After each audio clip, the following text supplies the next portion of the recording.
Quem já precisou recorrer ao judiciário para resolver uma demanda, sabe que um processo pode demorar muito tempo para ser julgado. É gasto com advogado e nem sempre, ou melhor, sempre um dos lados não fica satisfeito com a decisão. Mas nas últimas décadas, uma especialidade jurídica tem sido muito utilizada para a resolução de conflitos. É a arbitragem e mediação, que busca conciliar os interesses de ambas as partes envolvidas no conflito.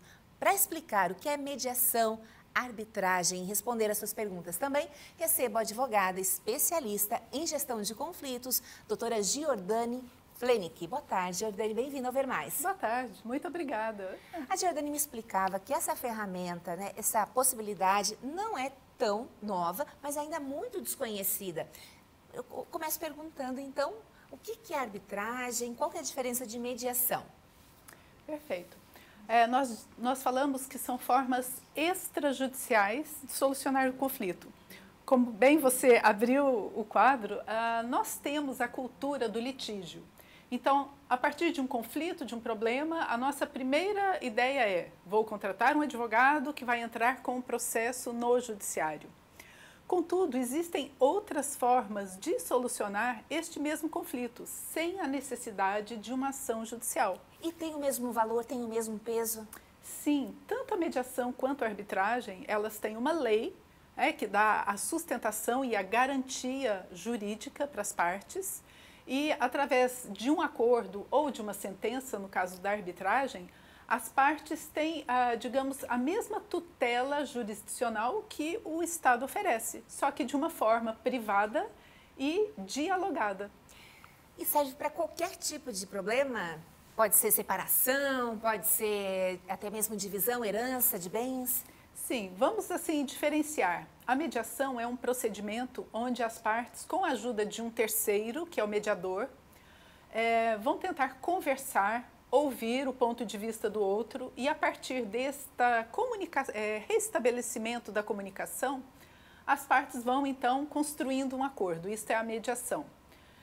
Na mediação, o mediador ele não decide nada, ele não informa, ele não dá assistência jurídica. O mediador, nós falamos que é um facilitador de diálogos. Digamos que já existe um processo. Com ou sem processo. Com ou sem processo. Porque as partes, estando envolvidas em um processo judicial, elas podem pedir a suspensão e tentar a mediação. E com a mediação pode nem chegar a um processo. E com a mediação, na maioria das vezes, é feito um acordo evitando-se o processo. Perfeito. E a arbitragem? A arbitragem é um processo diferente da mediação. Sim, ele pressupõe um litígio.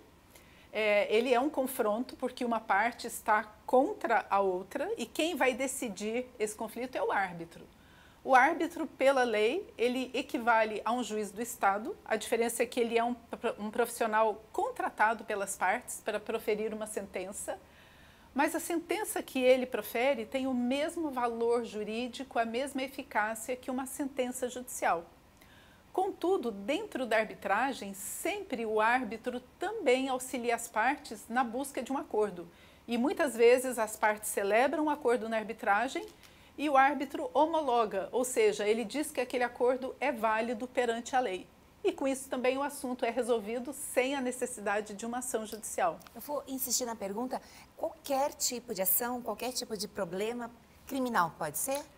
Na mediação e na arbitragem, a parte criminal não entra.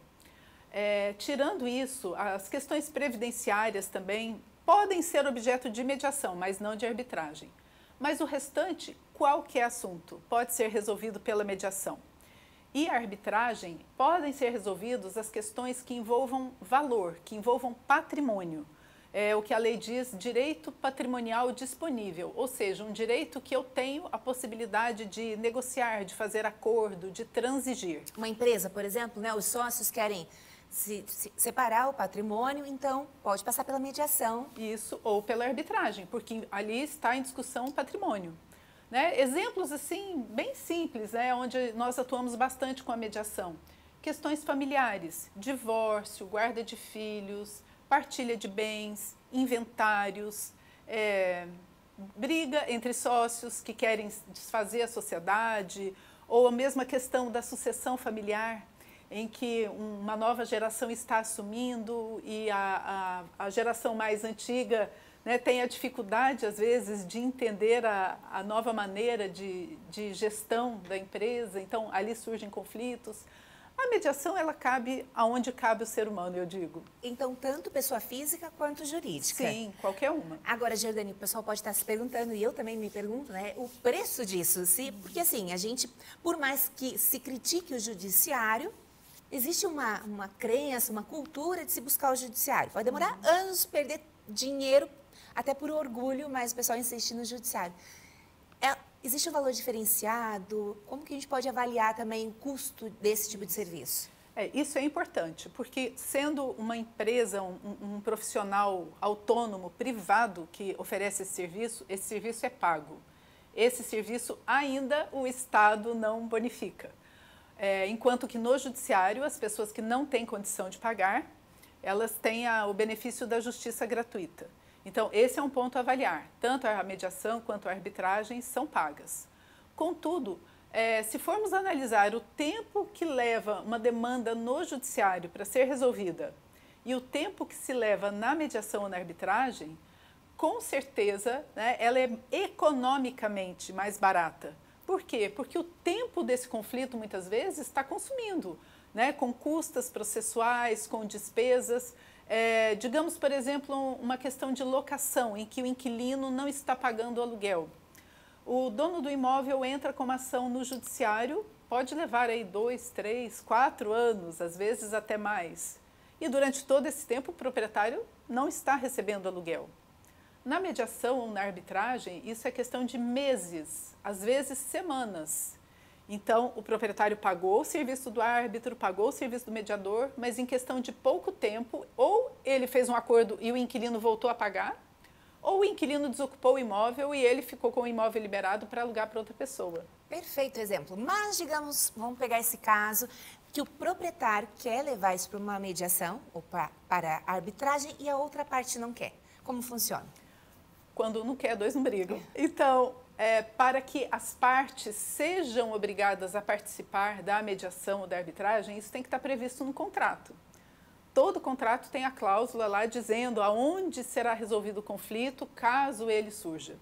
Geralmente, né, os contratos prevêem a cláusula do foro da comarca, ou seja, em Joinville, se nós estamos aqui. Se nesse contrato estiver escrito que as partes vão tentar uma mediação ou será resolvido pela arbitragem, nesse caso, então, a participação é obrigatória. Se não tiver a cláusula, a outra parte é convidada e, obviamente, ela não tem a obrigação de comparecer. É um ato espontâneo. Que bacana. Então, assim, esse suporte jurídico ele é importante desde se elaborar o contrato, né? Isso, porque, assim, ó, essa questão é como questão de separação. Enfim, só se pensa no jurídico quando se tem um problema, né? Então, é até uma medida, uma ferramenta preventiva também prever isso em contrato. Me perguntaram aqui no meu ponto, se pode se chamar arbitragem de uma audiência de conciliação. Pode ser chamada assim? Poderia ser resumido dessa forma? Não. Não. Dentro da arbitragem existe audiência de conciliação.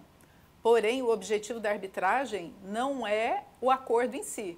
Porque o objetivo da arbitragem é o árbitro proferir uma sentença dizendo quem tem o direito. Contudo, sabiamente, a lei trouxe essa previsão que antes de dar a sentença, o árbitro deve tentar conciliar as partes. Então, a arbitragem, na verdade, ela se inicia com uma audiência de conciliação. E vou te dizer que os índices de acordo são expressivos. Em torno de 80% das arbitragens, aí falando, né, aqui de onde nós atuamos, 80% resultam em acordo. Apenas 20% vão para o árbitro sentenciar. Qualquer advogado pode ser árbitro ou mediador? A lei não exige que mediador e árbitro sejam advogados. Podem ser qualquer tipo de profissional. No entanto, o advogado é um árbitro por excelência, porque ele tem o conhecimento jurídico, além da técnica, né? Então, os árbitros geralmente são advogados, mas temos árbitros, engenheiros, administradores, contadores, um médico, por exemplo, pode ser um árbitro. E mediador também, não existe nenhuma especialidade específica. Existe a formação de mediador, a formação de árbitro. Que bacana. É um assunto que eu acho que não se esgota por aqui, mas assim como para mim, muita gente desconhece essa ferramenta. E, Jordane, super agradeço a tua participação aqui no Ver Mais. Eu que te agradeço. Muito obrigada pela oportunidade.